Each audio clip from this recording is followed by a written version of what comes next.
See, this way we can. Hey, okay, I think we're live. Are we? I think so. It says Anybody live. out there?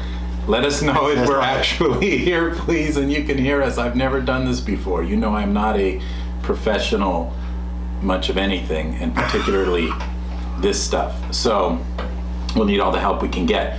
But, you know, I'm John, and this is my friend, Reverend Thomas Winder, archaeologist. Oh, there we go. We got somebody. Thank you, Sarah and Robert. Awesome. Hey, so we, as people know me, you know, my shamanic training and background is based a lot in pragmatism and results, and I'm a huge explorer of every tradition and all the wisdom teachings, and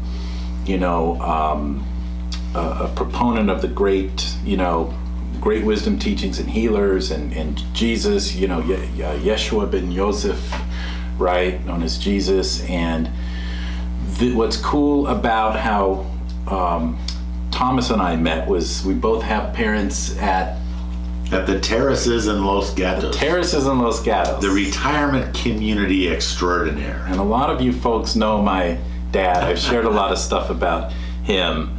And he saw what you had, and he wanted to make sure that I met you. Yeah, your father, Bill, sort of hijacked me and said, well, man, you have to speak here. Right. And I said, well, hey, just go set it up. And he did. Yeah. And the next thing you know, I'm speaking at the Terraces, which I used to do in the old days, when they had the previous, what do you call that? The entertainment coordinator. Right. And it had been years since I actually spoke at the Terraces. Right. So it was fun. It was your father. I can blame him. Yeah. He has the vision, so he could see this was a big deal. And he knew it would be a big deal for me. So he was adamant that we meet, and I got a chance to meet Thomas, and I got a chance to make it to his amazing talk and presentation, and I immediately realized what a big deal this is, and particularly for me in my life and where I am with my work right now. I think this is just, it's epic. I can't even begin to describe it. Hopefully you'll see that as we move forward here. There's a big project coming up that I think is probably one of the most important projects in the world, honestly, and I think I'll be able to share more about that. And of course, you can ask questions, I think, if I know how to work this thing right. But we'll let Thomas do his presentation, and hopefully save some questions for more towards the end, because I think we'll cover a lot of material. And I'm just going to give you a little glimpse here of what we got going on. This is, he's got a presentation on the computer, but he's got these amazing artifacts that we're going to talk about. And in fact, why don't I just let you go ahead and start and describe. Well, good evening, everyone out there in the world of Facebook. Hi, Nicole. Yeah. Thank you. God bless you all. And let's allow ourselves to bow our hearts in prayer. Thank you, Lord, for this evening. We give it to you. We praise your holy name, and we ask you, Lord, to open up our hearts and our minds so that we can hear the message that you want us to have tonight. And be with us as we study your word and get into the artifacts and the Mount of Transfiguration that we're going to with this study tonight. And we give all thanks and praise in Yeshua's name. Yes. Amen. Amen. So what we're going to do tonight, if John we'll start out. Let me introduce myself. Mm-hmm. My name is Thomas Winder. I was teaching at Trinity Southwest University in Albuquerque for many years in the Hebraic Studies program, and I was the administrative liaison for Dr. Stephen Collins of Trinity, and instantaneously I was thrown into this exciting excavation of the real city of Sodom. You know the story of Sodom and Gomorrah, the fire and brimstone that basically toasted those people back in the time of Abraham. And it's in our Bibles back in Genesis chapter 19. And it's a very interesting story. A lot of things are going on, but the main crux of the story, of course, is that God was very unhappy with the evil ways that these people in the city of Sodom, Gomorrah, Admah, and Zeboim, those are Sodom's sister cities in the Jordan Plain, or Kikar in Hebrew, you'd call it the Jordan Valley. And over time, people have forgotten this story, and also over time, the minimalists, or I would say the leftist of academia, have tried to dismiss all the old stories in the Bible, because basically they don't want to believe that this big book is true. They'd rather not deal even with the historicity of the text. A lot of archaeologists, believe it or not, in Israel are atheists. They don't want to believe this, even though they carry a Bible in their back pocket. Because there's no other book that you can reference to actually get the facts of what it is you might be digging out of the ground. Yeah, it's amazing.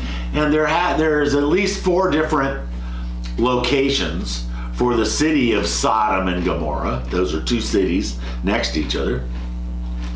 And everybody, until Dr. Collins came along in the early 2000s and discovered the real city of Sodom. Everybody else was looking south or looking in the wrong place to find the city.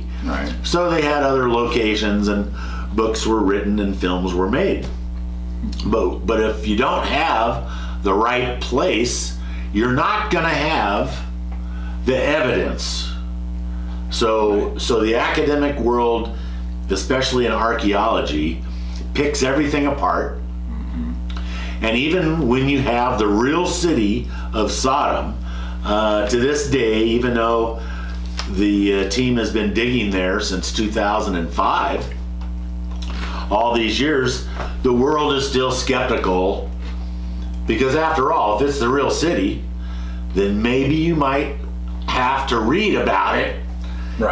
You might have to read about it in the Bible. Oh no. And you might find out that it's actually a true story. It actually did take place. You know what's cool? I'm going to tell people that one of my favorite shows on the History Channel was this thing called Bible Battles. I don't know if you heard of that. Bible Battles? You know, I mean, everything's somebody's opinion, but that's right. It basically went into sort of the realistic details of some of these stories, and that they were actually like Moses was a general, he led an army, like stuff like that. It was kind of the same idea. There's enough archaeology, believe me, to support the Old Testament stories. Exactly. Believe it or not. No, totally. And it's spread out around the world, because different countries occupied the Middle East at different times of history, and they all stole everything they could and took it back to either Istanbul or to Paris or to Berlin, etc. Great museums in Jerusalem and in Israel to this day, but even greater museums are in Paris and Berlin and Istanbul and Cairo and other places. So the Old Testament original texts were mostly in what, Hebrew? Hebrew. And the New Testament was a lot in Aramaic. Yeah, a lot of the New Testament started out in Hebrew, but Aramaic was the language of the time. And Jesus like spoke English probably. is the language of our time. Right. So it was translated into Aramaic, and then from the Aramaic into Greek. Because Greek became the international language. And there was some limits and some things. And in translations, things do get a little tweaked, but not much. But I wanted to bring that up because I think when you look Old Testament versus New Testament, I think a lot of people get hung up on, it's hard to understand. It's the translation. There's lots of different possible translations and stuff, but I think the Old Testament is a little clearer and easier in that regard. Well, if I'm not mistaken. Well, I like to refer to the entire Bible, from the book of Genesis in the beginning to the book of Revelation in the end as one big Hebrew Bible. Okay. Okay? Yeah. The New Testament is just as Hebrew as the Old Testament. Got it. Cool. It's not a new religion. It's not a new thing. Right. It's still the Jews. Right, of course. And we owe them for keeping this incredible record for us. Okay, so just an aside. So let's get into what we're going to do tonight. Is we're going to start off with the darkness, let's say, because we're talking about a spiritual battle. Right. Like it or not, it doesn't matter what you believe. We are in a spiritual battle, right. And you see the world falling apart, and it is the manifestation of the physical world, but it's the manifestation of what the spiritual world is doing. Right. Exactly. So what happens in the spiritual world manifests itself into the physical world. And so it is a spiritual battle. Doesn't matter if it's the pharaohs of Egypt or the Hitlers of modern time or ISIS, whatever you want. Okay, right. Evil is evil. Yeah. And God is the light. Right. Okay, so that's where we're going to focus on. So what we do tonight is we're going to start off with a little bit out of the city of Sodom that I excavated for 8 years. Yeah. So we're going to show So you can you can you see that okay? You're going to have to get much closer. Oh, you know what I'm going to do? I think I can figure this out. I think I could turn this thing around. Boom. There you go. And get right to it. Yeah, perfect. Okay. So there we are pointing at the city of Sodom, the upper tell. Everything around the bottom is the lower city. Can somebody online tell me how we're doing volume-wise? Because you're speaking pretty loud. I speak loud because I just do. It's like you think it's 10,000. Maybe it is. Okay. An auditorium. I think you I don't need an amplifier. You don't. Okay. I'm just checking. I want to make sure we're not blowing people. So everybody thinks that archaeology is so romantic. Yeah. Right. We all want to be like Indiana Jones, and it is for about the first 5 minutes. So. Because it is a very, very dirty job. Oh, jeez. Sorry. No problem. Okay. Okay. Hello, whoever you are. Okay, back to this. It is a dirty business. Yes. Okay, and if it was easy as just getting dirty, then all the world would do it. But the real truth is the fun ends when the paperwork begins. And the scrutiny of the watching eyes of academia and the secular world of minimalists comes into play. In practically all other sciences, facts are facts, and scholars generally agree with the evidence. But in archaeology, because it brings up theology in the long run, right? No matter how many times and no matter how huge the pile of evidence might be, the skeptics and the mockers will always say that absence of evidence is evidence of absence. Right. So if you go back far enough, what you have is a world that says, no, that guy did not exist.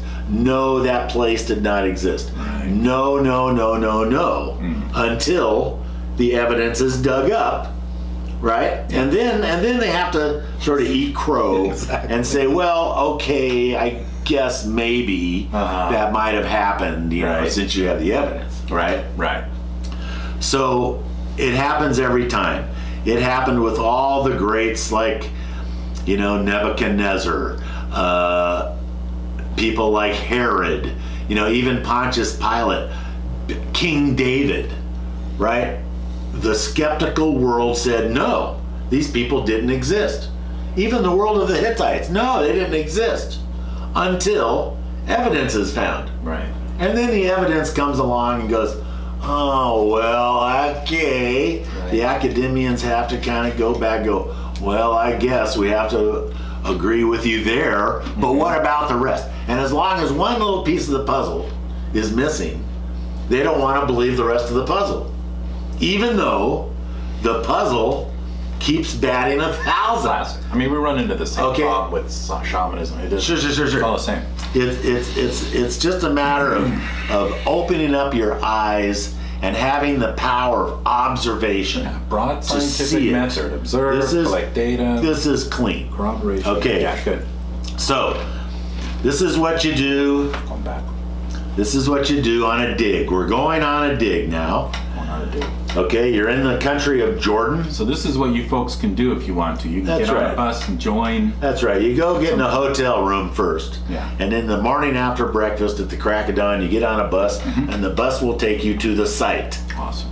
Okay? And then, of course, you have to fight some of the locals to get to where you're going. Right. Right? Which is typical. Right. And then, what I love to tell people is that archaeologists don't dig holes. And they go, what do you mean you don't dig holes? Well, because we dig squares. Right. You may not remember anything else, but archaeology is very scientific, so we don't dig holes. We do dig squares. Right. Here's a gal Yeah. in a square, obviously. Now, this square isn't because we had to dig it that way, it just happened to be. She's got her hands on Middle Bronze Age walls. Mm-hmm. These are What year is mud that? brick walls from about 1800 BC. Right. From the Middle Bronze Age, which is between 2000 and 1500 BC, before the time of Christ. Right. And this is the time period when, of course, these cities were destroyed, burned down by fire and brimstone from heaven, from above. Right. For instance, Not saying here we have a piece of pottery. Can you see that? Yes. Good enough? Yes. This piece of pottery is from this very place that the lady is standing, which is King Bera's palace and his kitchen. On one of the first days of the dig, David Graves and I were poking around at this place, and we knew within an hour that we had the city of Sodom, because we went from Iron Age, which is the time of David and Solomon, around 1000 BC. Okay. There was no late bronze. It jumped immediately from the time of David, Iron Age, all the way to the Middle Bronze Age, to the time of Abraham and Lot. Right. No late bronze at all. So we knew instantaneously what we had. Because, of course, after this place was burned down, nobody moved home. It was like a nuclear bomb going off, and it spooked everybody for nearly 600 years before people started going back and trying if it was okay. Yeah. Right? Yeah. This piece of pottery literally lived through the fire and brimstone. Here's some fire on the outside, right? Embers, and there's some fire on the inside. I can tell you without even exaggerating that the grain that this piece of pottery held Yes. fed King Bera and Lot's family. Wow. That's big wow. It's a big deal. That's a big wow. Yeah. Big like, deal. This stuff's in my kitchen. Like, Yeah. You know, it's kind of cool. We got a bunch of stuff. This is insane. We're gonna get to all the details. of this. So hang on with us. If you amazing. need to go grab a beer or smoke a cigarette, just hang in with us, okay? We have our because we're taking our time tonight. tequila. We're gonna do good. Okay, here is a gal up on the upper tell near King Bera's palace, and she's holding on to an Iron Age bowl. Oh wow. Okay, which is 700 years after fire and brimstone. Okay, here's the palace again.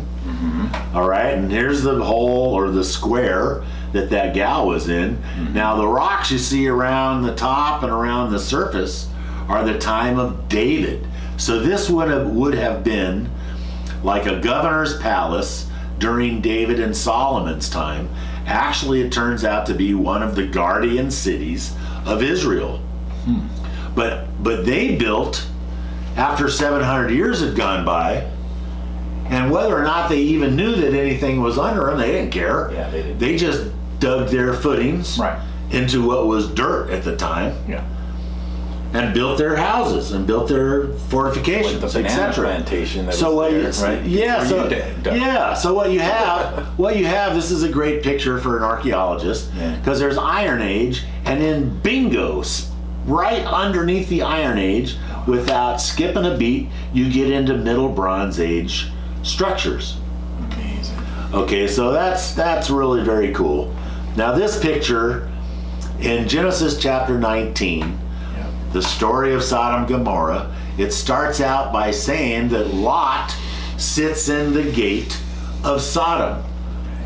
So we looked for, it took us 7 years Wow. to find the gate, Right. okay, that Lot sat in.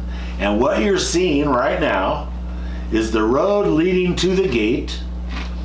Up on the hill is King Bera's palace, where we just were, and this is the lower Right. Tell, the lower city. The city, right. Okay, and believe it or not, here's, whoops, let's go back.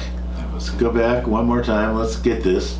Okay, you have a 3-meter wide gate, very typical for the Middle Bronze Age. okay. But inside this, now, it's hard to imagine, but on the left would have been a tower about 30 feet tall. All right. And on the right, another tower 30 feet tall With a wall with around. hooked up to the fortifications of the city. Right. But this gate was very peculiar because inside the gate is a bench. Ah. Never have I seen a Middle Bronze Age gate with a bench in it. But there I am sitting on the bench, literally where Lot sat in the gate of Sodom. That should be front page news Right. in the New York Times. Yeah. No way. Nobody cared. Nobody cares. Jesus. No. You could find the Ark of the Covenant and they'd say it was a fake. So one year we showed up to the site, and the lower city, which is today a banana plantation. They can't plant bananas on the top, it's just all rocks, the upper tell. But the lower tell, I mean, it's all those mud brick buildings that have been decomposed. Right. Perfect farmland. Oh, yeah. So they grow bananas there. The one year we showed up, and all the bananas were dead. Apparently, no, none of us are banana farmers. Right. But apparently, the bananas die every 3 or 4 years or something, and then they have to go in and replant. So the year we showed up, and all the bananas were laying down on the ground, for the first time, we could see what was under those bananas. So I told Dr. Collins, I said, hey, I'm grabbing a shovel. Sin Kataiba, he's our surveyor from the Department of Antiquities. I'm going down there and I'm going to start probing. So I went down there with a shovel and a pick and a big trowel and a wheelbarrow and all the tools I needed. And I picked this spot on the middle of the lower city, and immediately I didn't get but a foot or two down and I ran into rock. Wow. And so the probe got wider and wider and wider. Eventually, this is what was shown. This is a 12 feet wide foundation of the Temple of Sodom. Amazing. Amazing. Wow. So we started getting after it. And boy, did we chase this thing down. We did what's called wall tracing, which is not just a 6 by 6 meter square, but it's chasing the wall from one square to the next square to the next square to the next square. I literally, my paperwork was as big as this table, and I had to have it printed out on blueprint copiers, because I had about, gosh, at one time I think I had 26 squares opened up at one time. Yeah. Which is easy for me because I'm a contractor. Yeah, you did it different than most Okay, archaeologists. I You did did- it like a contractor. You were I like did it- building a palace. I You did weren't- it the way you're supposed to do it. Amazing.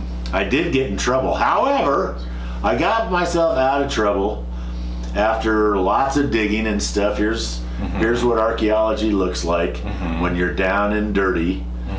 Here's some of the people that come, any age group, okay, here's a good picture. Here I am standing next to the foundation. It started over by the tree, and it's coming towards the east from the west. Okay, and I'm pointing at the altar of sacrifice next to this temple, and the literal hearth where they used to do the sacrifices, when they burn the babies and they burn the animals, etc. This temple actually turned into, it was the biggest Canaanite temple ever found on planet Earth. Actually, it turned out to be 4 meters longer and wider than the one in Pella right up the river. Pretty cool to have the very temple of Sodom, where if you're God, I imagine that you would, when you struck that town, that's where you would strike. Yeah. And I say that, I'm not being flippant, because the center of debauchery and lasciviousness This was like finding, was at the temple complex. Yeah. The Canaanite world, very, very, very kinky. Yeah. Okay. What they worship, we'll get to a picture of it soon. Yeah. But it's truly darkness. Yeah. They hung out with the giants, and they were very, very promiscuous, It was to say like- the least. It's like finding Harvey Perverted. Weinstein's office. Basically, you discovered you discovered Harvey Weinstein's office. Original. Probably even worse. Yeah, than probably Harvey. a little worse. But Probably that's what, even worse. See, this is what we're talking about, folks. This is why I want to make this clear for a second. You know, I want to just make things clear. You Yeah. know, pagans and that kind of stuff that was going on is antithetical to shamans, the way I understand it and teach it and know it, right? We are, you know, it's all about the light. You all know this. This is all about the light. It's all about, you know, being, you know, in harmony with nature and creation and God and source. So you know, all in the feminine and nature, you know, all the teachings of Yeshua were very much in line with this, and this other stuff was, you know, this was like the sorcery stuff. This was the stuff we as shamans don't like and don't practice. This is taking people's power away. This is controlling people. This is doing these, you know, this idea that it's not unconditional. You have to sacrifice to get something. You have to sacrifice a chicken's head to get your job or something like that. This is not. Yeah, this is not the good stuff. Okay, this is. Yeah. So we're. You go back far enough, Yeah. and the scripture is clear about what happened to the human race. Right. And fallen angels come down. They have sex with the women. Yeah. Their offspring turn out to be what's called the Nephilim, or the giants. They all have 6 fingers and 6 toes. That's very, very different from our DNA. Right. And they were giants, of course. And this. Oh, there you go. That's a Nephilim toe bone. That's a. It's a normal human-sized toe bone. There's like Goliath. That's the There you go. David. Yeah. Hit with a rock. So we have He hit evidence. with one of these rocks. Yeah, that's right. I'm just saying. Okay, we're good. All right, good. Keep going. So in the pagan world of the past, Yes. before the Hebrews Right. came along, right?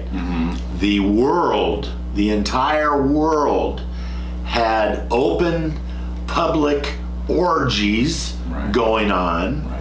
They worshipped at theaters, if you will, in the open air on hilltops, Right. where they would set up a stage and put up Asaroth poles, which are big giant phallic symbols, Right. and they would have open orgies. Basically, again, Harvey Weinstein. They had temple prostitutes, both male and female. Right. This is a real kinky They world. really disempowered. And the them. Canaanites were the king of this world, of the pagans. Right. Okay, they had gods like Baal or Baal, Dagon, Molech, Right. Pan, and we'll get to Pan pretty soon, because we're going to go from Sodom, which is, you know, the center of darkness, if you will, during Abraham's time. We're going to take you to where Pan and the center of debauchery was taking place on Mount Hermon, where Jesus went to get rid of the darkness. Right. So we'll do that. But you start off, you just need to know that the world had this really sexual, Right. perverted Yeah. religion they literally worshipped the Asaroth pole, which is the male organ. It's all about. Okay, everybody with me on this? Yeah, so that's not what we want. That's what they worshipped, and in fact, they sacrificed people, right. virgins, Right. and babies. Yeah. The Canaanite foundations of their houses have baby bones in the foundation because they would sacrifice a human being, a baby, to put the bones in the foundation because they felt that that would appease the gods, Right. and their house would be safe.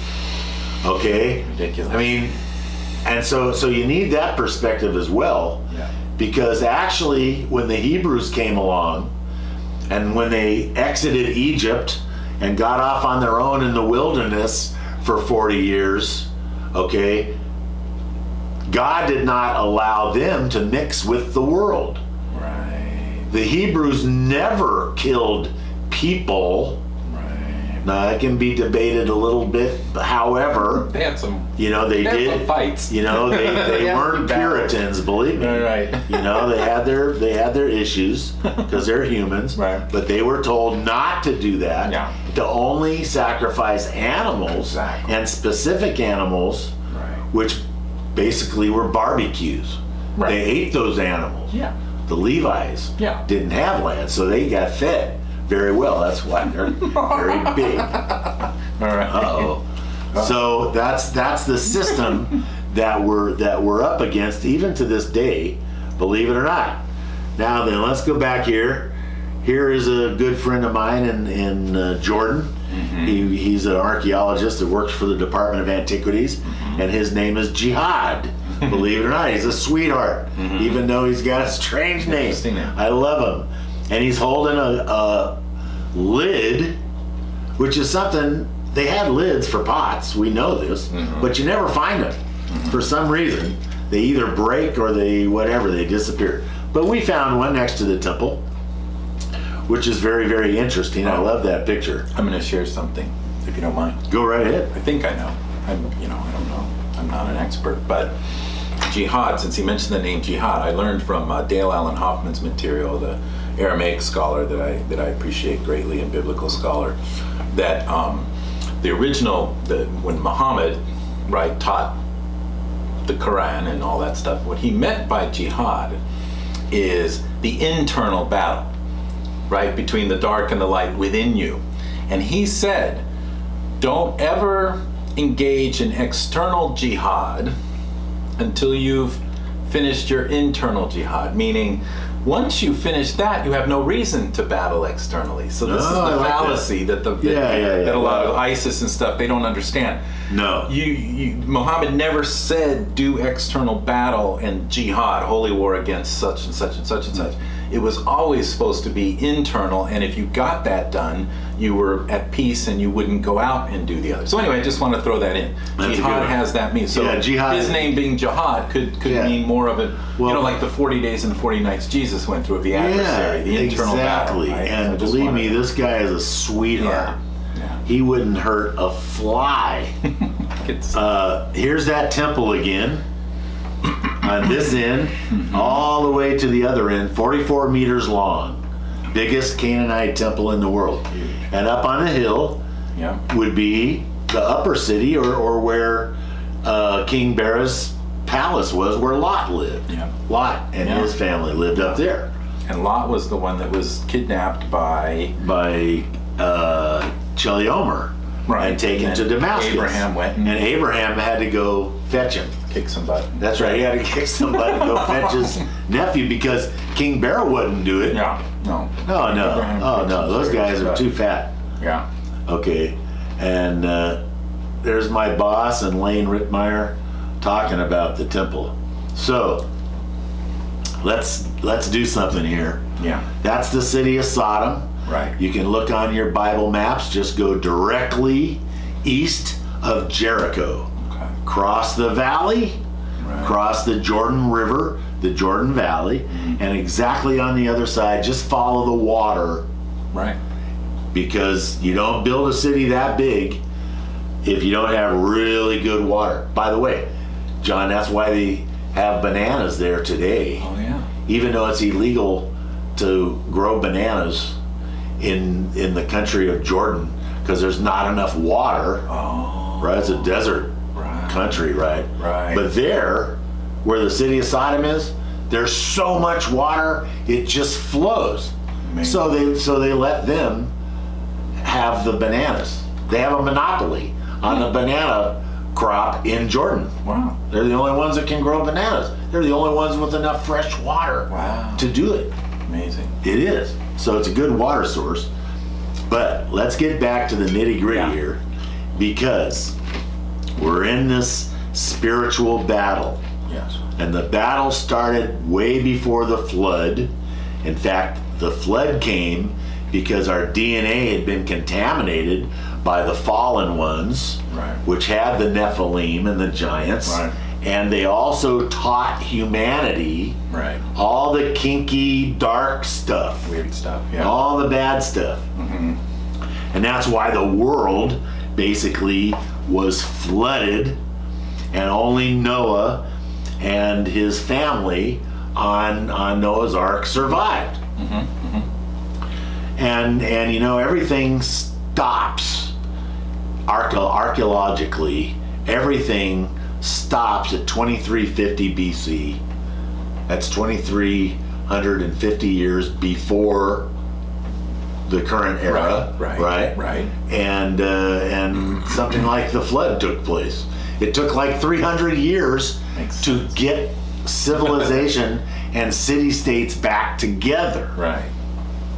For sure. Okay, but that didn't end evil.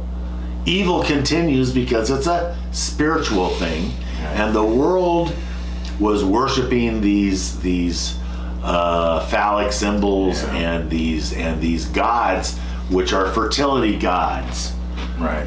They have their female counterpart, Right. like Astarte from Babylon, that has 13 breasts, and she lays a golden egg.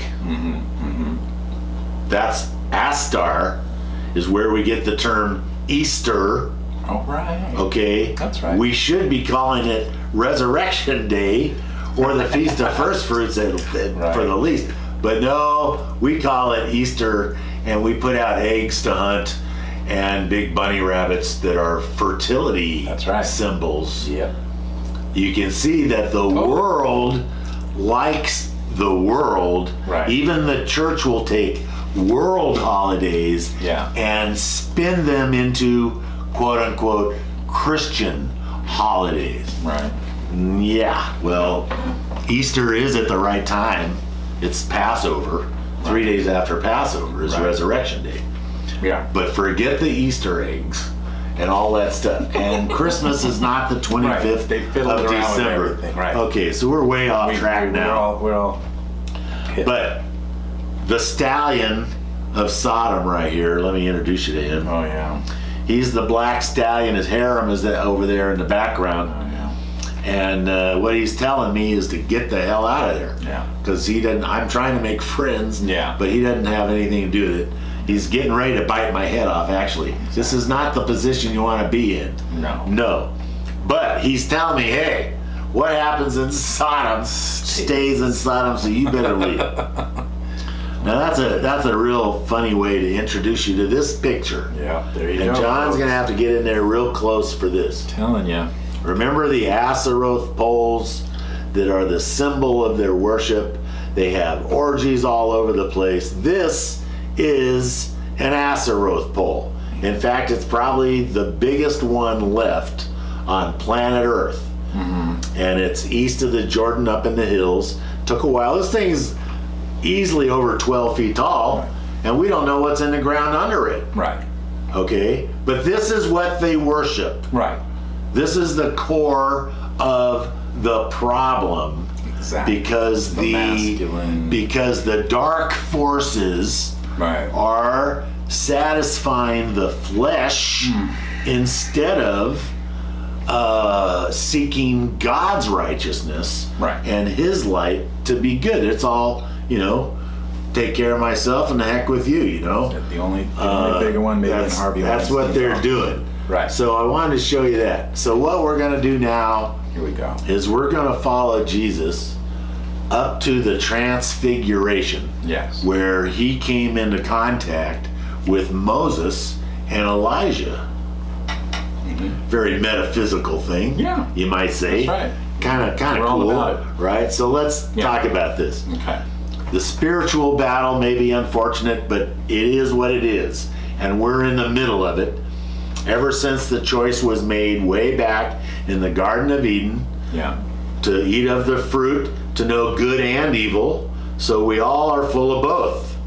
Yeah. We're almost an oxymoron. We're good, but we're bad, and we're bad, but we're good. Yeah. And we're battling this energy all the time in our life. Yes. Right? And so it's not against flesh and blood. Our enemy is not against somebody, flesh and blood, but against the powers and the principalities that they're following, or they're worshiping, or they're, Right.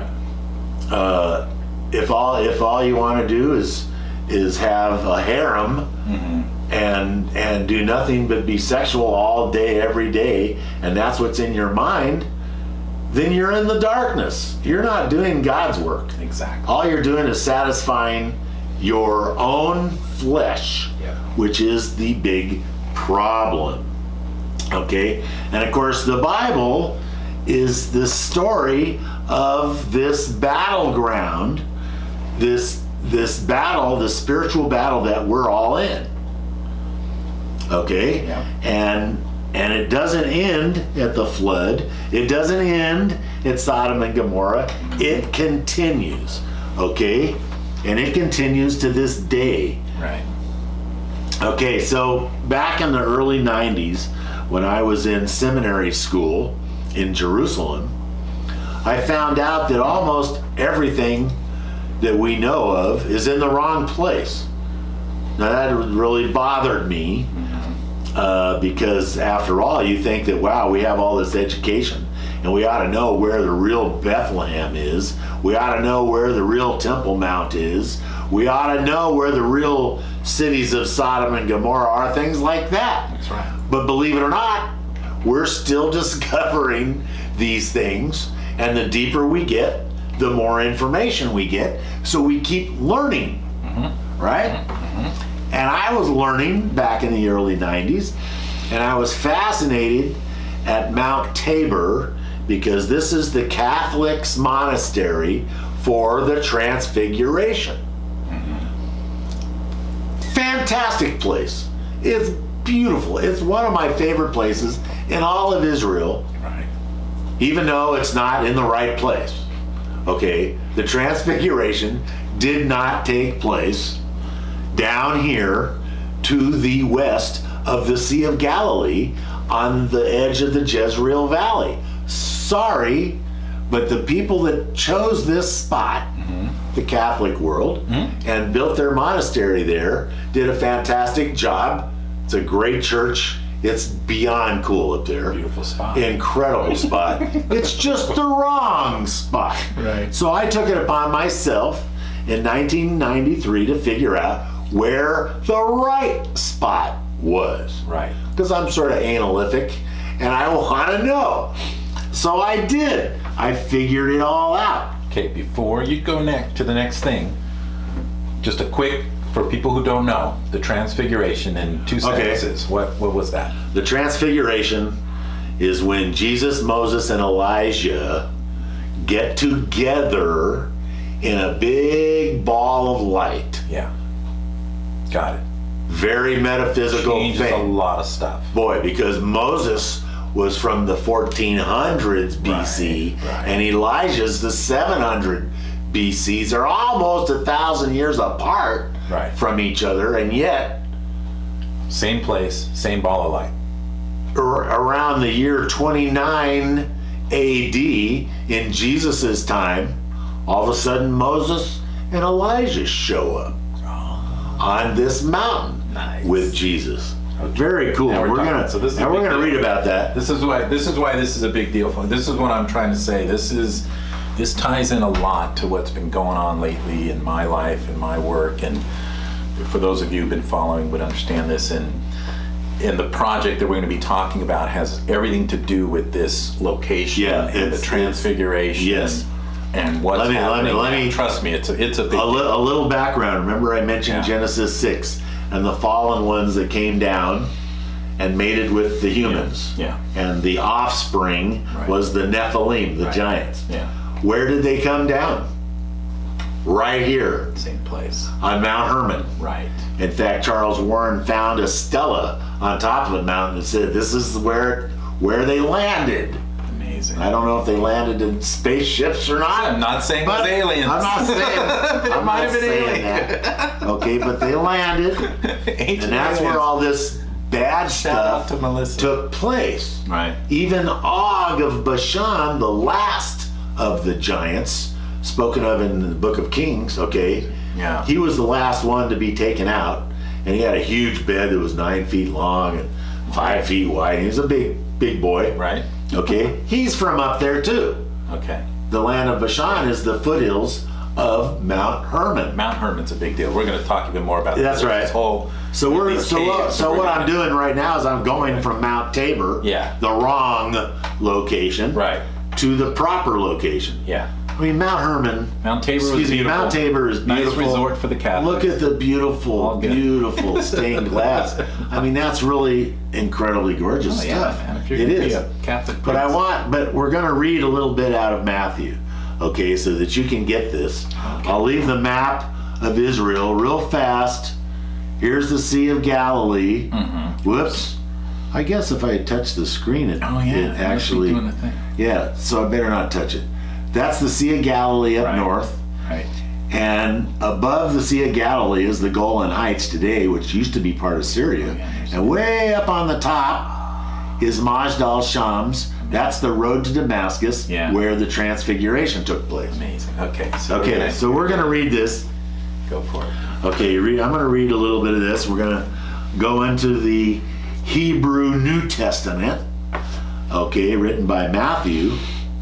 And now this is after Jesus has fed thousands of people with just a couple loaves of bread, right? And they go from the Sea of Galilee in Capernaum up to Caesarea Philippi, where they're having the Feast of Tabernacles, believe it or not. And Jesus is getting on their case because you know how Peter and his disciples are. They're men and they're a little thick in the head. Exactly. Okay? And they're complaining that they don't have anything to eat. They forgot their lunch.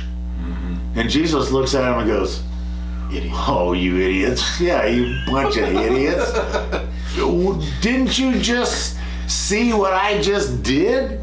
Right? We just fed thousands of people with a couple of crumbs and a couple of fish, and you're worried about lunch? And he says something very interesting. He says, beware of the leaven of the Pharisees. Now, the Pharisees and the Sadducees, of course, are the religious leaders. And the leaven that he's talking about is not bread itself, but the yeast that's in the bread. Right. And the yeast, the leaven, is always an idiom for sin. Because what does bread do when you put yeast in the mix? It puffs up. Oh, yeah. It grows. Ego. It puffs up. That's the picture of ego and pride. That's why leaven is always an idiom for sinfulness or the sin, common sin. Yeah. Right? So we'll read on here. It says, let's go on down. He says, beware the leaven of the Pharisees, you men of little faith. Why do you discuss among yourselves that you have no bread? Do you not yet understand or remember the 5 loaves to the 5,000 and how many baskets you took up? Or the 7 loaves to the 4,000 and how many baskets you took up? How is it that you don't understand and you don't remember concerning this bread? And he says again, beware of the leaven of the Pharisees. And of course, that's when the disciples figured out, oh, he's not talking about bread. He's talking about the sin of the Pharisees. are religious leaders, right? Had to be careful. He had to Okay. use kind of code, right? Otherwise, That's right. Yeah. And then, of course, the famous stuff, verse 13, this is Matthew chapter 16, verse 16. Now, when Jesus came into the district of Caesarea Philippi, this is about 50 miles north of the Sea of Galilee, he began asking his disciples, saying, "Who do people say that I am?" And the answer was, "Well, you're either Jeremiah or Elijah or one of the prophets." That's what people are saying. And Jesus says, "No, who do you say that I am?" And they're sitting in a very peculiar place, which we're going to discover in a couple of minutes. And of course, Peter, finally, for the first time in Peter's life, he says something right. He says, "You are the Messiah, the Son of the living God." Yep. And Jesus answers as well, "Flesh and blood didn't tell you that, did it? Only the Spirit of God can reveal that to you." Yeah. Okay? Good tracker. Right. Peter was a good tracker. Okay, and then this is what happens. The very next scene. They are at a place called Panias, which is right next to Caesarea Philippi. It's where the Jordan River begins. The water just bubbles up out of the ground and a river starts. It's an incredible spring at the base of Mount Hermon. Wow. And the pagans, thousands of years earlier, had carved a stage in. So this is the base of. There it is. Oh well, yeah. Okay. So anyway. Okay. We're talking about Mount Hermon still. This is the slopes of Mount Hermon. This is at the base, and they are sitting at this rock. Jordan, the River Jordan starts. The there. River Jesus Jordan was baptized. begins. He was baptized in the river. Yeah, down at the other end. But nonetheless, this is a big river. It's a big deal. Yeah, right? this is a For very people big who know, deal. This is better. This is bigger like the. Can you get a good picture of this, John? Get in close. And this is where Elijah received the light. And No. Wait, I'm before you. Okay. This is the rock where they're sitting. Yeah. This is not just any old rock. This is a stage that has been carved into the mountain. Right. You can see there are little niches that are actually carved in the side next to the stage. Yeah. Okay. Here's another one. Look at the niches. Big niches. In those niches would be statues of the gods. Right. All fertility gods. Pagan gods. Pan is the goat-headed god, Right. who even in Egypt has a big male organ that's always at attention. Yeah. Baal the same, Dagon the same, Moloch the same. They're all fertility gods, and they all have a place here on the rock. Okay? And that's where the disciples and Jesus just happen to be right now. Right. And right next to this rock, it's the same rock, is a huge cave opening. It's literally where the pagans would have their sacrifices and throw the babies or the virgins into the gate to hell. Right. Okay, so let's take up the story then. Bad sorcery, folks. Not good stuff. Yeah. And you all have heard this all your life. It's a little worse than Weinstein's. Honestly. It's a little worse than Weinstein. Okay. Here it is, verse 18. "And I also say to you that you are Peter, and upon this rock I will build my church, and the gates of hell will not prevail." Yes. We can celebrate that the gates of hell will not prevail. Absolutely. Because we get given supernatural power of the light of God, so the darkness can't get to us. Yes. Knowledge and the light keeps the darkness away. Yes. But Jesus is telling his disciples this: upon this rock I will build my church. Peter is not the rock. Right. Peter might have been, he might have been the first pope, but not really. Not really. It wasn't a Catholic world for about 300 years later. Right. Okay. At this time, it's a bunch of Jews, and they're all meeting in their homes, and they are worshiping the Messiah, the Jewish Messiah, Right. who is Jesus, or Yeshua HaMashiach. Yeah. Okay? And so when Jesus says, upon this rock I will build my church, and the gates of hell will not prevail, they're sitting right next to the gate to hell, and they're sitting on the rock of debauchery and lasciviousness for planet Earth. Right. This is where all the pagan gods are worshipped. The orgies take place there. The sacrifices take place there. This is a bad place. Yeah. But Jesus says, I'm going to build my church out of this. Yeah. Because you and I, we're sinners, but we've been saved because of the light. Okay, we've accepted the light. We've accepted the knowledge of the light, the power of the light of God. Okay, and so we're washed by that. And now we can step into the light and keep the darkness out. Yes. This is what's taken place in the next few verses, because this is where Jesus and his disciples are at when he says this, okay? And So- then, But let me, I just want to get, add a lot of something. people want to help.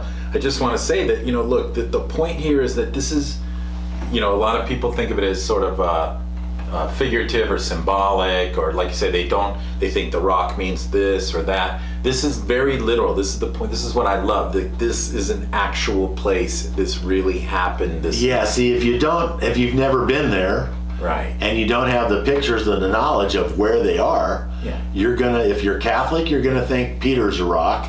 If you're Protestant, you're gonna think Jesus is the rock. right. But neither is true. Yeah, the rock happens to be It's a the literal- rock it's a that they're literal sitting on. rock, And it folks. represents the sins of the Right. world. Exactly. So the Right. church is actually built out of sinners. Amazing. Sinners saved, Right. but yet sinners. That's the point. That is the point. Because all of us can conquer the darkness. Exactly. That's It's the not work we're doing. that big of a deal. Exactly. Okay, you just have to want to conquer it. Now, let's read on to what happens next. Okay, 6 days later, Jesus took with him Peter and James and John, his brother, and brought them up to a high mountain by themselves. Now they're here sitting at the base of Mount Hermon, and the high mountain is uphill from where they're at, not downhill 125 miles to Mount Tabor. Sorry, Yeah. that's the wrong place. Okay, so they go up to a high mountain by themselves, and Jesus, was transfigured before them, and his face shone like the sun, and his garments became as white as light. And behold, Moses and Elijah appeared to them, talking with him. Now you don't know what they're talking about unless you go to the book of Luke, because Luke mentions that they're actually discussing Jesus's departure. Now that's pretty good. I mean, Moses and Elijah departed a long time ago. Yeah. So they're asking Jesus, well, hey, when are you going to join us, maybe? Right. Right?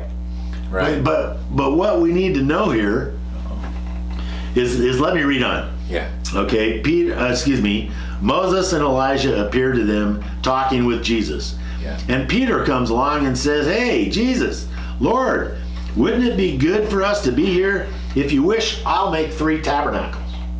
Okay, hold on. Okay, now let me back up. a second. Let me back up for a second. Good. Because just so in case people don't know Moses and Elijah, I just want to re-emphasize the fact. Moses was from what year, essentially? The 1400s BC. So Elijah was in 700 BC. BC. Then Jesus is right there, Zero, right. essentially 29 years 29 old or something, or 29. And they're together now. they show up together, right? So they're hanging out and they're talking about who Jesus is. That's right. They're Dude. talking about who Jesus is and when Like, he's going to do his thing. exactly, like, Okay? Right. But what I'm bringing up now is that it's during the Feast of Tabernacles.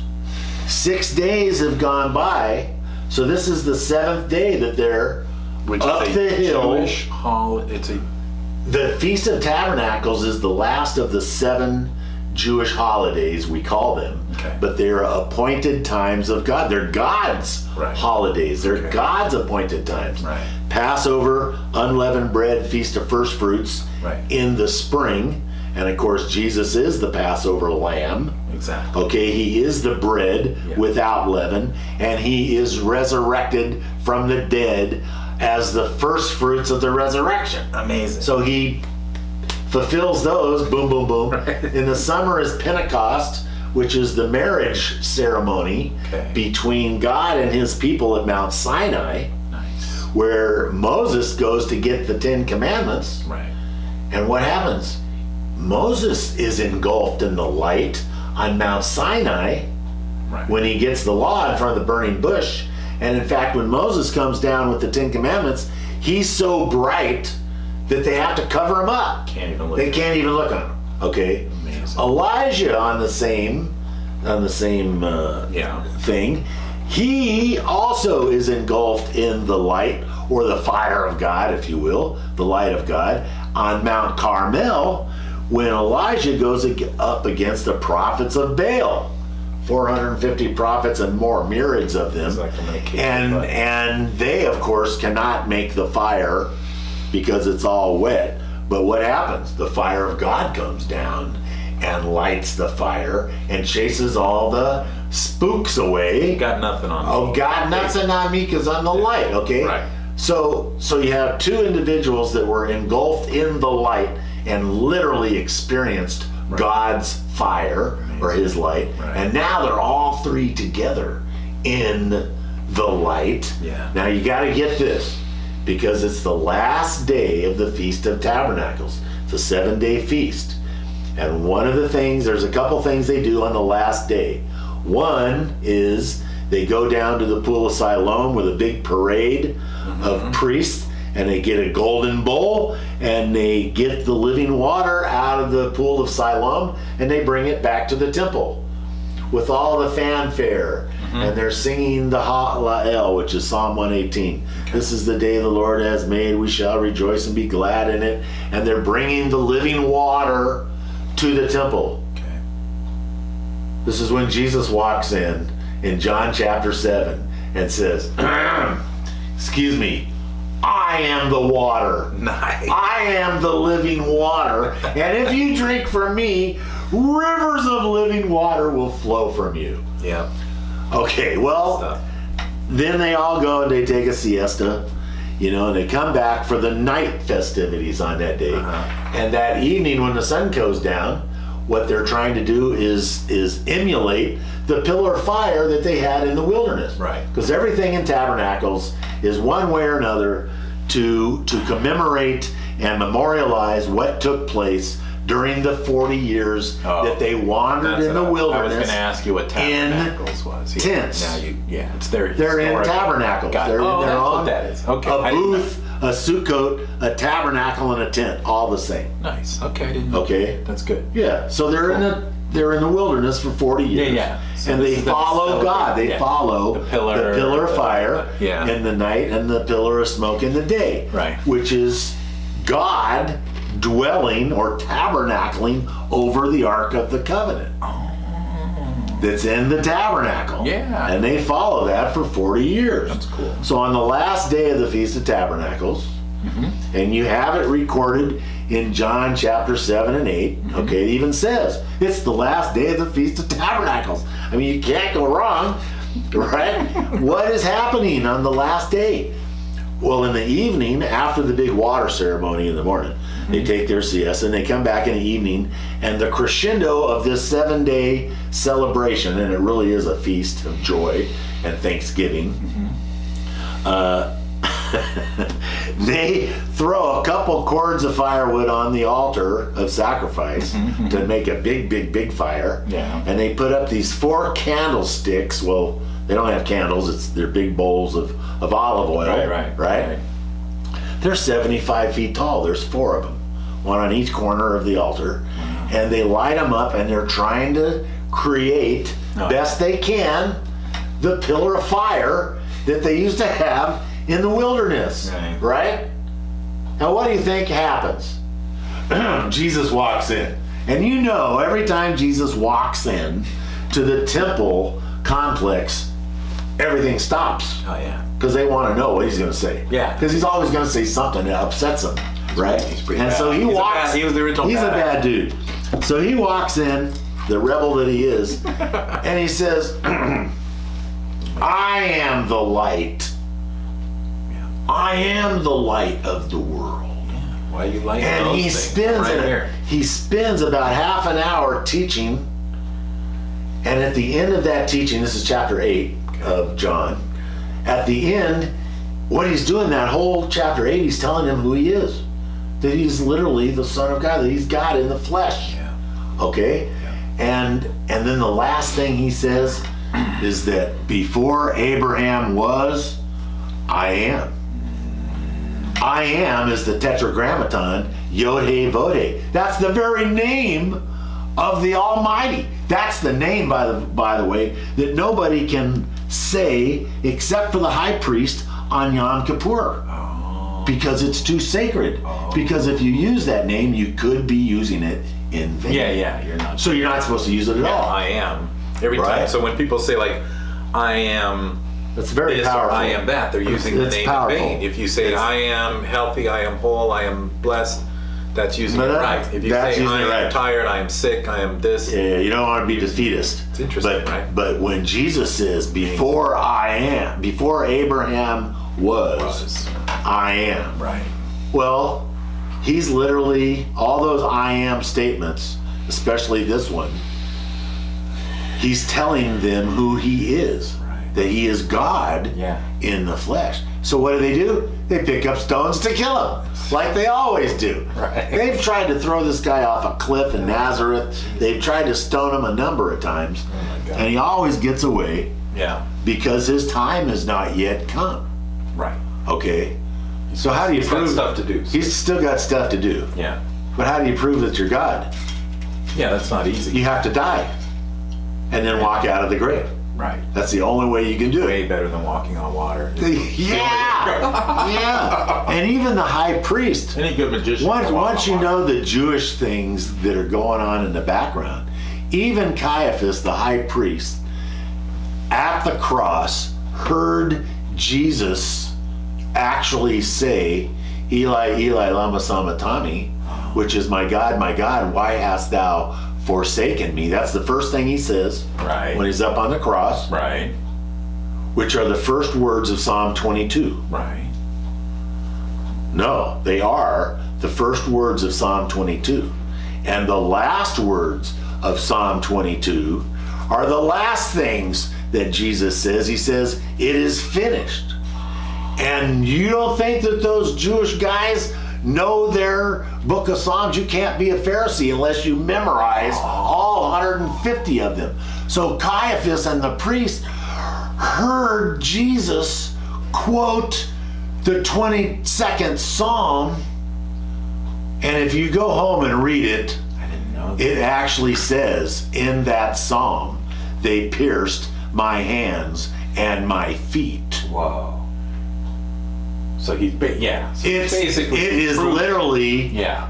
if you know Psalm 22 and you heard what Jesus said, that's why Caiaphas tore his clothes, because he knew that he wasn't the high priest, that the true high priest was on the cross. Dang. Because the Psalm is the Old Testament. the Psalm 22, Right. literally are the thoughts of Jesus while he's hanging on the cross, getting ready to die. And his last words are, it is finished. Now, what's finished? Right. Huh? I don't know. What's finished? His life is finished? No, because he gets up 3 days later and walks out of the tomb. Right. And he hangs out for 40 days, as a matter of fact, after that. So what's finished? What's finished is what took place all the way back in Genesis. In Genesis chapter 15, we call it the Abrahamic covenant. Okay? Which is and we'll talk about that in a minute if we have time. Yeah, no, let's keep going. We can go on all night. If you die on me, I'll kick you back to life. Yeah, let's and just keep do going. that. We're good. Our friends good out there? Everybody awake? Everybody out there? Everybody Can somebody respond to make me know that I'm still doing have this? some coffee. Are we still on? Everybody still with us? Do a comment or something so I know, like I didn't mess Yell this at up. us. So, Jesus, when he says... Oh, good. Wait. Let me all about the balance of truth. Oh, people are... Okay, good. Good. All right. Thank you so much. Thank you. Susan, thank you. Okay, we're still going. So Jesus's last words on the cross before he perishes, he says, "It is finished," and he dies. Right? This stuff. Yeah. But what is finished? What's finished is God's plan of redemption for mankind, which is stated in pottery in Genesis 15. We call it the Abrahamic covenant. Real quick, can you see good from there? Yeah, let's do this. Okay, we'll do this. This is the time to do this. This is the Abrahamic covenant. All the way back in Genesis, Yeah. God tells Abraham to prepare the covenant. Now, if you don't know what that is, it's called a blood covenant.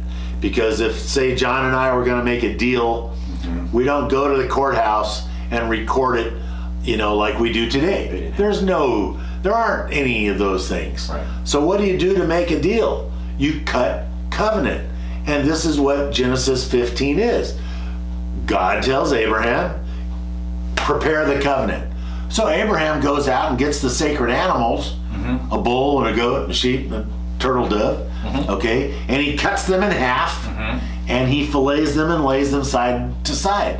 Because in a blood covenant, two people walk hand in hand through the animals, making the promise to each other. Whatever that is, it could be anything. And if you renege on the promise, okay, then you end up like the animals. Very serious thing. Yeah. So God tells Abraham, prepare the covenant. So he does, he prepares the covenant, and you expect that God is going to come down and walk through the animals with Abraham. Yeah. But that doesn't happen. Right. Abraham goes to sleep. He nods out. God actually puts him in a coma. Okay. And the reason why God puts him into a coma, because God has everything in control, and he knows that you and I, the human race, cannot keep covenant even with each other, much less God. This is a big problem with mankind. Right. I mean, we can't even get along with our brothers and sisters. How are you going to keep a promise to God? Right. It's kind of hard. We all break these promises, all of us. Yeah. So God knows that Abraham cannot keep covenant. So what goes through the animals? First, here it is right here. Boom. A fire pot and a lamp go through the filleted carcasses. They just float on. Use your imagination. They float through the animals, okay? Right. What do they represent? Actually, it says in the book of Hebrews in the New Testament that God swore an oath to himself. Speaking of this event. Okay? Well, but we have a fire pot and a lamp. Wait a minute. How's that? Well, okay. The fire pot. Yes. Some translations will call it a furnace. Okay. It's a fire pot. What they did was they take the coal from, say, the fire that they cook dinner with. Right. They take some of the coal, they put it in the fire pot, and they cap it. Right. Seal it off airtight. So tomorrow morning, the coals have not burned. You just dump them out and throw some kindling. Yeah. Boom, new fire. Awesome. So the fire that was originally started could have been hundreds of years ago, because they save it day after day after day, forever in the fire pot. So the fire pot represents the eternal fire, or God Almighty, the eternal flame. Makes sense. Okay? That's the fire pot. So this represents God going through the animals. That's amazing. And now, look, this is actually... It's a fire pot from the time of Abraham. That is actually the fire pot from the time of Abraham. Well, this it's was from when one that looks just like the one he would have had. Right. But How old is that? How old is this piece right here that I am touching? Well, fire pots from that age would be around 3,800 years old.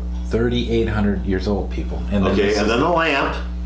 Okay, this is the kind of lamp that Abraham would have had Right. 3,800 years ago, Right. around 1800 BC.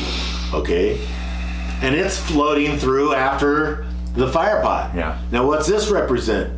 If the fire pot is God, then this has to represent something too.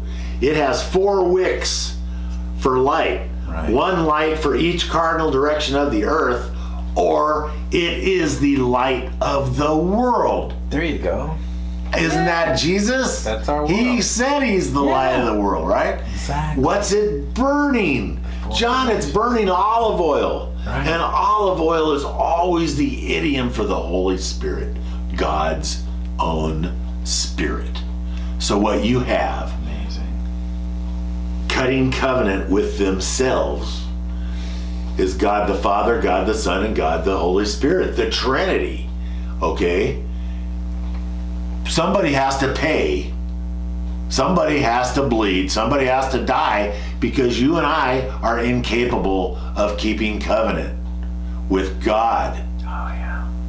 From the Garden of Eden, Yeah. we couldn't do it. So Jesus died, so we don't have to. That's right. So Jesus is the ultimate sacrifice, the final, ultimate substitutionary or propitiation, the New Testament calls it. Yeah. He is our propitiation. Yes. God comes down Yeah. to sacrifice himself because we are incapable of keeping covenant. Yeah. So that's why Jesus came and died. And he rose again. And when he left, he also says, I go to prepare a place for you. So he's coming back. Yeah. And we should be really excited about that, because honestly, he is the light of the world, right? Jesus is the light of the world. And if you even study the word a little bit, it becomes very, very evident who Jesus is. He's not just a prophet. He's not Elijah or Jeremiah or one of the guys. No. He is who he said he is. Right. Otherwise, he's a liar and a kook. Yeah. Sorry, that's not right. No. He actually is who he said he is. Yeah. And we are the beneficiaries of all of that. Totally. Okay? We are the beneficiaries because we don't have to earn it. Right. We can't buy it. Pure grace. We can't earn it anyway. I mean, once you get saved, once you get your salvation intact, once you've been redeemed by the blood of the Lamb, Jesus is the Lamb, okay, the Passover Lamb, and his sacrifice can cover the sins of the world. Right. There is nobody else. Yeah. There are all kinds of cool people out there, right, that have taught really, really cool things, believe me. Yeah. Okay, there are the Buddhas, there are the prophets, there's a whole bunch of other people out Powerful there. healers And they teach and so on. the same thing. You gotta be the light. Exactly. You can't live in the darkness, because if you live in the darkness, curses. Yeah. Okay, but if you live in the light, then blessings and promises, you become an heir of the promise to Abraham. You become sons of God, Yes. children of the Father of lights. Yeah. We become the light of earth. Yeah.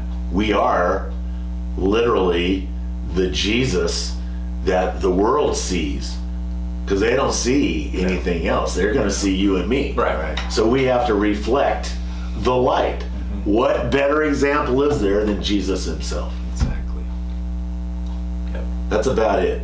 Except that where this took place on the Mount of Transfiguration, okay, where Jesus, Moses, and Elijah get together, okay, the old Greek Orthodox Church, way back in the Byzantine times, built a church up there.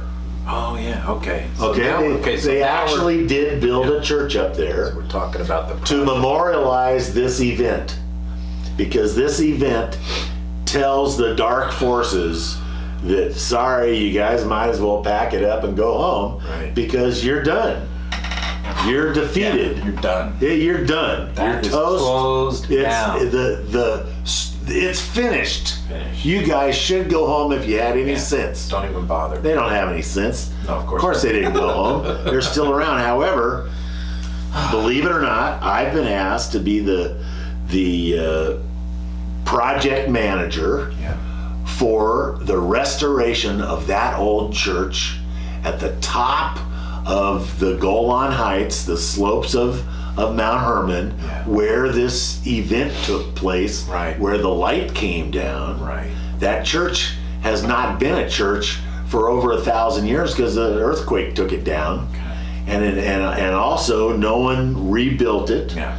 The Christians were there with the Druze population on Mount Hermon. Right. I call them the Arab hillbillies because they live up in the hill. Yeah. They like Well, look, the snow. I They wanna like say- it cold. I gotta say something. The Druzes are like the Karo of that region. They have. There's a lot of similarities between my shamanic teachers, I should say, in the Druze. They would take on sort of the sort of whoever ruled them. They would sort of fit in. They kind of were. The Druzes, the people that live up on Mount Hermon, are a separate people group altogether. Yeah. That's where their homeland is. Yeah, there's a great. But they've been occupied by everybody. Oh yeah, right. Everybody. So they've never had their own. That's what's but they've amazing. always been there Yeah. since the times of Moses. Yeah. In fact, they're related to Moses' daughter from Jethro. Jethro had 5 daughters where he went to hang out around Mount Sinai. Okay. Right when he escaped from Egypt. Right. And eventually he goes back and he marries one of Jethro's daughters, and that's where the Druzes people come from. Cool as that. And they've been on Mount Hermon all this time. And this is where, so Mount Hermon also came in, just to catch up people who are getting online now. Mount Hermon this is at the base of Mount Hermon, these caves. Yeah, this so cave. Pagan worship. There's the gate to hell right behind us. Where they used to do the Transfiguration took gnarly place up there. sorcery stuff. All the Moses and Elijah and Jesus. Right. Of course. Now, something that goes with They this. fought against the spirits of darkness. They gave us the keys to the kingdom to do this. That's right. Now, the keys to the kingdom. In Aramaic, it's The more keys to feminine. the kingdom are so important because it's a spiritual battle. Exactly. They go up there, they have the Transfiguration, okay, literally the glory of God, His light Yeah. engulfs them all, okay? And this is what Jesus says. He says, I will give you the keys of the kingdom of heaven. And whatever you shall bind on earth shall be bound in heaven, and whatever you shall loose on earth shall be loosed in heaven. And that's repeated again in chapter 18, verse 18. The same exact thing. Whatever you shall bind on earth shall be bound in heaven, and whatever you loose on earth shall be loosed in heaven. Well, that's like telling you you're in control of these forces. Mm-hmm. You and your life. It's your choice. It's your choice. That's right. You want to bind them? Yeah. Then you can bind them. Absolutely. And it'll be bound. Yeah. Here and in heaven. Yeah. In your own world, your own space. Right. But if you don't, Right. then it'll be loosed. Right. Okay? So get her done. So get her done. Get her done. Say it. Get her done. Yeah, That's what we're let's doing. get her done. That's what I'm about. We're all about this. We're anyway. getting it done. Yeah. So I want to mention to people a little bit too. We'll get to this, I'm sure, but you want to be moved to tears? Go to the Holy Land Research Institute.org website. Which I'm glad you just created that, right? It's kind of new, Yeah, that's isn't it? kind of new. Can you see that, everybody? Here's one of my There thank it you is. cards. Oh, jeez. Oh wait, it's kind of backwards. I can't see. Is that it. backwards? Anyway, I don't know. Hold on, I think it's back. No, I don't anyway, know. No, let me wait. Let me see. My website. It's on my thing. It's on my page. Okay. I'm going to share all this. Oh, there we go. There you That's go. forwards. HolyLandResearchInstitute.org. Towards the bottom of this is the video. Yeah, on my website are a bunch of videos, and the last one Almost the last one. is about Teresa Knockley, who is an heir of the Druses people, even though she was raised in Brazil. Yeah. But she inherited this land up there, including this whole church. And so we are going to restore the old church, but the little church, because it's very small, it's only one room, just okay? two walls left standing. It's going to be inside of a big new cathedral of glass, so the light can come in. It will be the sanctuary of peace and transfiguration. Up there on the road to Damascus. It's a very exciting project because it will be the highest church in elevation of the entire Middle East. And we'll literally get to broadcast to everybody. We can put up a radio station. It's a big deal. Once the church gets built, the phase one is the church restoration. It's about $3.5 million. Phase two then is basically a convention center and retreat so that everybody can come and stay with us and pray with us, right? For peace in the world. I mean, this is the place to do it. There's no better place to do this than up there on Mount Hermon, where it all took place originally. It's amazing. I mean, this is amazing. It's a big deal. It is a pretty big deal, and we'll have a donation center, and a convention center office things where we will have the Holy Land Research Institute.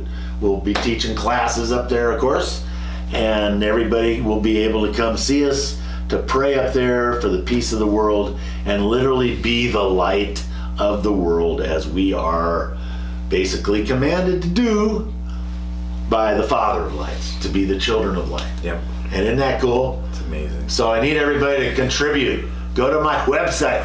Go to our website. It's huge. Holy Land Research Watch Institute. that video. Watch the one about this project. It's just off the chart. Yeah, I'm crying right now. It's an incredible project. I'm going to be living there. I will be the resident archaeologist.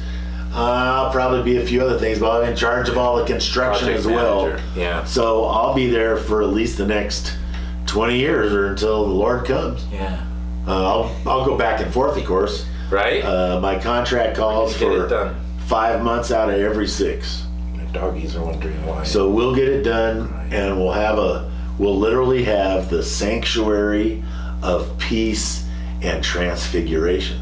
Right. And the whole world is invited to be there because we don't represent any particular denomination. That's the thing. Okay? Yeah. We're just being the light and following the directions of the light. Come on now. It's time to celebrate what I'm talking about? already. Exactly. Amen. Right? It is. So yeah, and what will happen is so people can donate, but they can also go work with you there, right? They can volunteer. They can show up in the bus. Yeah. Oh, sure. Right? I'll put you to work. Yeah. You can dig up some fun stuff. Yeah. Or we're going to preserve what will be a mosaic floor in that church, and theoretically, because it is a Byzantine church, so it will have a mosaic floor, and that floor will have artwork. I can only imagine in my mind the Majdal of Jesus, Moses, and Elijah together in the light, in the glory.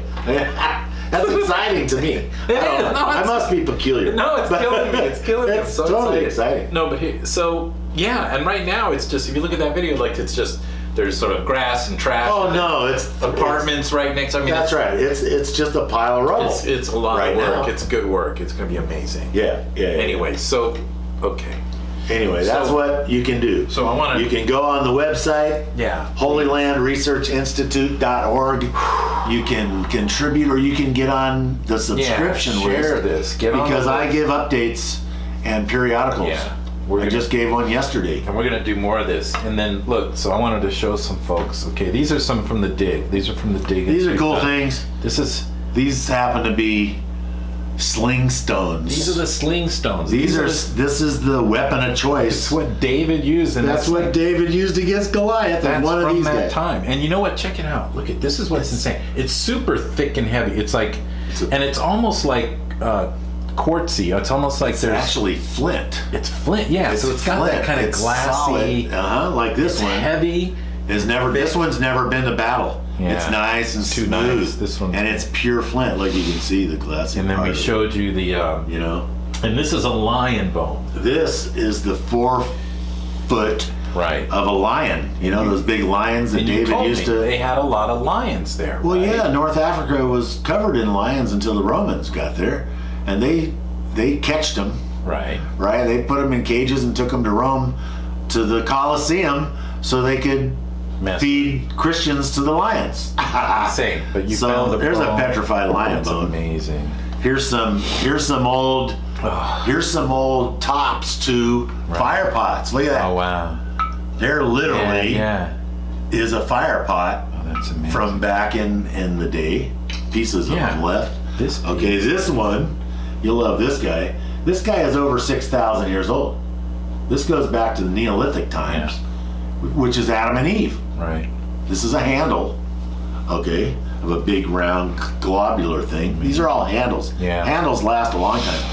This one was probably for dry goods, and it is from the Chalcolithic times. Very rustic. Our kids could make this in the backyard if they had the Right. clay. Right. Nothing fancy.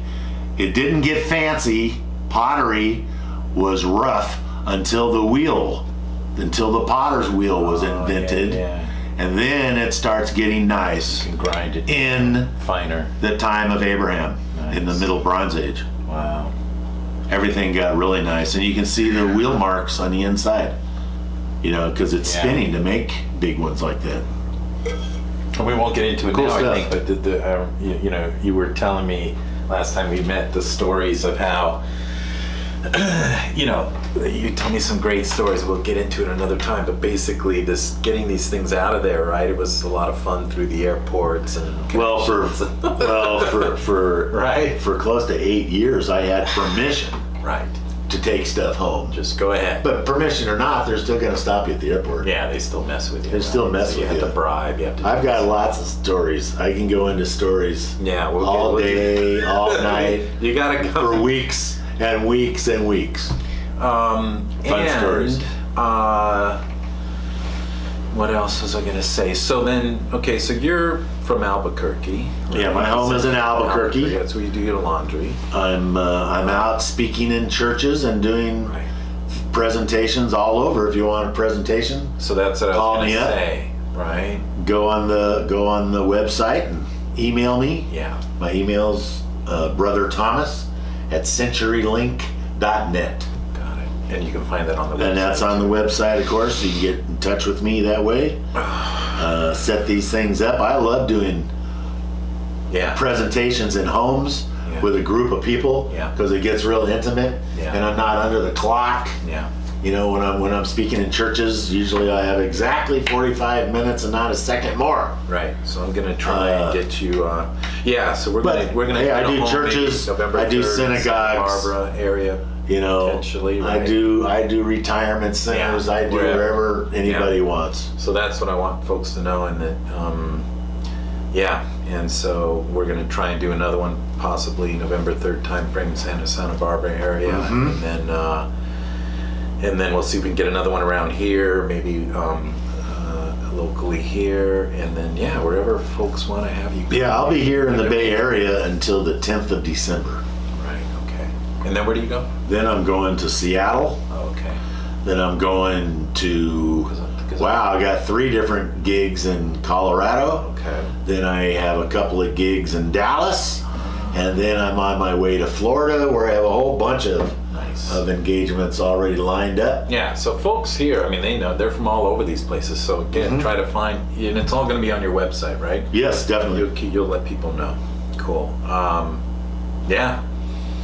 I think that's it, huh? Well, I sure had a great time. I hope. Yeah, LA. I hope you learned my stuff. friend Anna Heat wants to know LA.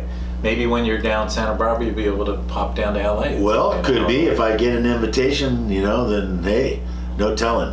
So November 3rd, roughly, because Santa Barbara. That's because a then I Friday fly- night in Santa Barbara. Then I got my mother-in-law's birthday in Banning on the 4th, and then I got to fly to New York the 5th. So I'm out, but some of my friends here Yeah. might be able to host you Yeah, perfect. in LA, right? Yeah, why not? It'd be amazing. Yeah. Yeah, so we'll make that happen. Yeah, I've spoken in LA a bunch of times. Yeah, I remember I was just in that church You know, in Glendale and I showed you. the Yeah, picture. Glendale, I was on Right. Frank Pastore's KKLA. Nice. That was obviously before he passed in a motorcycle accident Oh man, on the LA freeway. of course. That's pretty easy to do. Yeah. God. Too easy. All right, so any questions, any other questions that I'm missing here? You know, I'm an amateur at this stuff, right? This is the first time I've done this, so if any of you have a particular, oh, yes, I'm in. Okay, that's my friend Anna Heat in Glendale that will, Glendale, she'll man. want you there. Great So town. we'll make that happen. I like right Glendale. around that same time. I like Glendale, man. It's Right? a cute It little is. town. It's cool, It huh? is very cool. Kind of a cool place. Uh-huh. Okay, what else? Any other questions? Nope. Anyway, you can email, Okay, you know good. the deal. I'm going to post a video of this. I think I recorded it on my YouTube and will be. You wanna end this in prayer? Yes, please. No, you go ahead. Unless you want me to. No, please. You go Okay. ahead. I'm too. Okay, well, let's end this in prayer. Let's bow our hearts. Heavenly Father, we thank you so very much that you gave us the word so that we get to know you, find out who you are, and find out what is pleasing in your sight. So, Lord, thank you for these studies. Thank you for giving us the evidence. Thank you for giving us all of this incredible stuff so that we can be close to you. Thank you for loving us. Thank you for dying for us, for being our substitute. Thank you that through you, our salvation is sealed in the book of life. And we thank you for everything in Yeshua's name. Amen. And amen. Thank you. And Thank you amen. so much for all of what Yeah. you're doing. I'm really grateful. Grateful to all of you who watched, all of you who will support this, all of you will be there with me digging Yeah. and building. Oh, yeah. Oh, This yeah. amazing thing. Okay, I think we're done. Next year in Jerusalem. Amen. Oh yeah, tell me about that. So wait, give me a little bit of timing. Actually, sorry. So this thing, This the project is going to start Majdal this summer Shams. in Majdal, Shams. That's going to start this coming summer. That's right. If you are on the map of Israel, you can't go any farther north. Go north to the tippy top of Israel, Right. which Where is is it? where Syria and Lebanon happen to come together as well. Yeah. And that's where this church is. Cool. All right. So That's that'll where I'll it. be. Starts August, goes forever. Yep. Oh, yeah. It sounds like. And then you talked about Jerusalem. You had another project there. What's Well, I'm when's- involved in the Temple Mount. Got a friend that has photographs of what's under the Temple Mount, and we're applying to dig south of the mount so that we can tap into the drain that's under there, Wow. and that will tell us positively, one way or another, if the temple was actually on the mount. Oh yeah. Right. Because right now it looks like it wasn't. Right now it looks like it was just south of the mount. Because of course we're digging up new stuff and all the evidence is just south of the mount in the city of David. Okay. So if I can tap into that drain, it will either have blood and guts from the sacrifices at the temple proper, right? Or it will have been the sewer drain for the 6,000 troops that lived up there. Okay. Because that's what it is. So you're the just- Temple Mount itself, the temple was never there, it doesn't look like. It looks like it was a compound for a garrison of Roman troops, 6,000 guys. And where They was- can't fit into that Anatolia complex. Oh. Sorry, they need the whole mount for 6,000 guys. Where would the temple have been? Just exactly south of it. Oh, okay. That's Would have, they, fun. yeah. In fact, you can What's there now? Like what's on top of that? Like what's neighborhood. just a neighborhood? Yeah. That's amazing. Yeah, they're digging underneath this neighborhood. Oh my God. And they got the whole neighborhood held up with steel I-beams because they're digging under it. And they have found incredible stuff So you're gonna do some of that, that too. literally proves that the city of David is south of that what we call the mount. Right. So when are you gonna? So get if there? the temple was not on the mount, I mean, just to throw this question out, Yeah. you know, and believe me, that wouldn't surprise anybody because everything in archaeology kind of gets messed around a little bit until you finally get the evidence that's underneath where the last guy stopped. That's always that way. Right. Ran out of money. Yeah. You run out of money. The bribe. It could they be, built the banana plantation on top that's of it right. again. It could be 1 inch more. Jesus. Seriously. And so now we're It's like the frustrating part of the movie. We're into the really exciting stuff. That's cool. In the city of David, and That's amazing. yeah, the people that are digging down there know that they know that they know that that's where the temple was. Wow. Right above the Gihon Springs, where the water came, because they needed tons of water. makes sense, yeah. There was no water up there on the mountain. Yeah. The Romans had to create water Oh, right. to get water up there, which of course they're good at. But where the temple was, they had to have water. What a trip. And that would have been built right on top of probably the Jebusite temple, because it was the city of the Jebusites where Melchizedek lived. Oh. This is going back to Abraham again, Yeah. right? Yeah. And so, yeah, the temple is going to end up being just south, which means that if the Jews wanted their temple tomorrow, they could start building it. That's right. They could just. It wouldn't even be They don't close have- to those they don't have to mosques. worry about They that. wouldn't have to That's mess amazing. with That would be a the big Dome of the deal. Rock Yeah, or the all Alaska the- Mosque at all. Yeah. Just leave it. Leave it alone. Because they want to build the temple over the original Right. foundations. Wow, And this they is have huge. found those foundations. That's amazing. When are you going to work on that? Well, as soon as I can. I'm in touch with Oh, the... okay, I see. You could just go. What I'm trying to do there Before next summer, is even. is to actually open up an existing square. Remember, archaeologists don't dig holes. We dig squares. And there is an old dig just south of the southern wall of the mount. Okay. It's the original City of David dig. Oh, okay. So all I have to do is open up an existing square, which will be right over the top of that drain. I may have to go down another 20 feet. Okay. Might only be 10 feet. That's cool. We don't know quite yet, because I don't know how deep those Right. original squares are. Right. But they didn't go deep enough. All we gotta do is go a little bit deeper, and we'll tap right into that drain, Amazing. which will tell us everything. That's Plus, cool. it's big enough to crawl into. Might be able to crawl right up under the Dome of the Rock and That's stuff easy. like that. That's wild. We're not telling anybody that. Yeah, no, you don't want. Gotta keep secret. Yeah, you gotta keep that stuff. All right. Okay. So good. Anyway, big All right. stuff. I think. Thank you, Lord, for everything. Yes, exactly. Thank you. Yeah, go read Genesis 15. Yeah. Okay. All right. See y'all later. Thank you, everybody, for watching. Yes, God bless you. Thank you. Any questions, send it our way.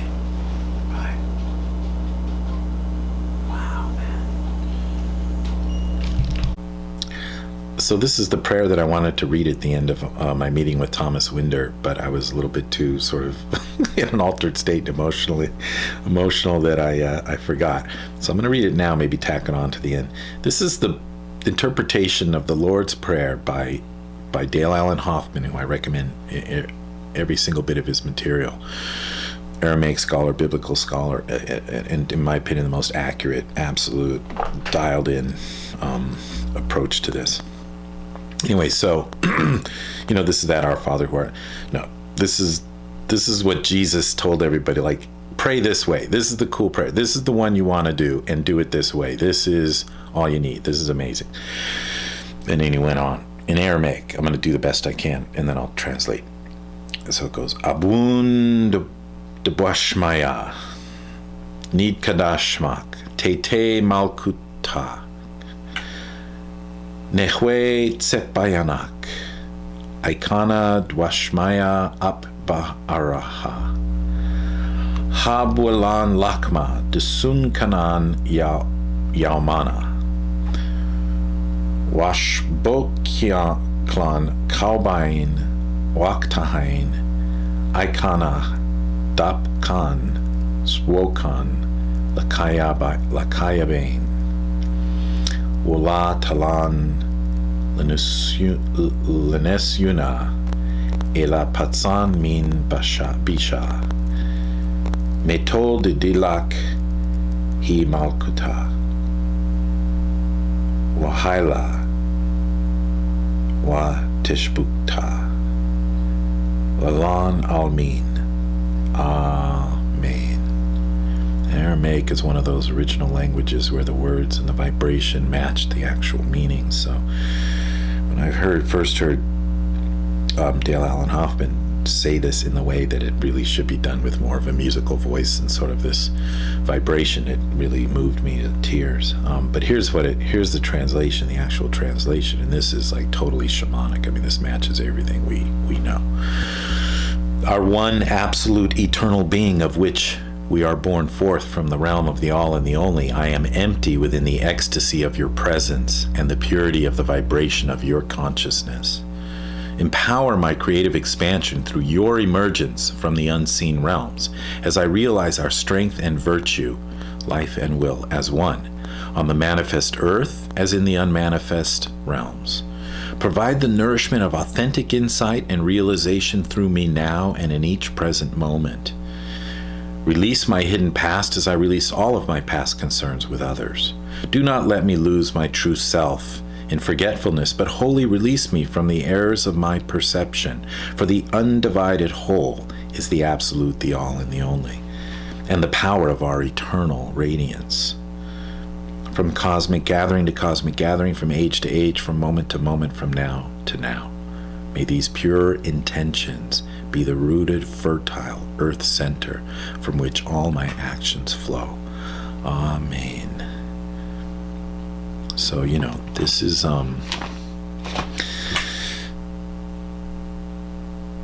it was all about the feminine, quite honestly. Most of the things, kingdom was really not, that was a feminine word in Aramaic. It's more queendom, actually, and interestingly enough. So, I encourage you to study all of Dale Allen Hoffman's material like I have. Go on his website and get the special deal with all of his recordings there. It's worth going through. And we'll see where this leads. Thank you. And then maybe I'd like to share here Yeshua's attitudes for being, or known as the Beatittudes. This is from the Gospel of Matthew, and again, Dale Allen Hoffman presented this in his translation, and I feel it's the most accurate interpretation. Okay, so these are the ones where it's like, blessed are the meek, for they shall inherit the earth, which is again a sort of weak translation of what he was really trying to say, which is divinely attuned and consciously ripe in the present moment are those who have their true home in the emptiness of breath, spirit, and the eternal forces from Allah, the one absolute only being. For they shall realize the blissfully empowering presence of life itself. Second beatitude, divinely attuned and consciously ripe in this present moment are those with the absolute willingness to experience and process through their intense emotional turmoil, confusion, and suffering. They shall be freed from the suffering as the root causes beneath their inner divisions and return to wholeness. Third, divinely attuned and consciously ripe in this present moment are those who allow their inner structures of comfort in relation to others and self to melt back into the empty potential of no-thingness, for they shall realize their oneness within the infinite diversity of creation. 4. Divinely attuned and consciously ripe in this present moment are those who hunger and thirst to selflessly regard and act on behalf of all concerned, equally, fairly, and as one unified life, for they shall realize a fulfilled, complete, and whole state of being.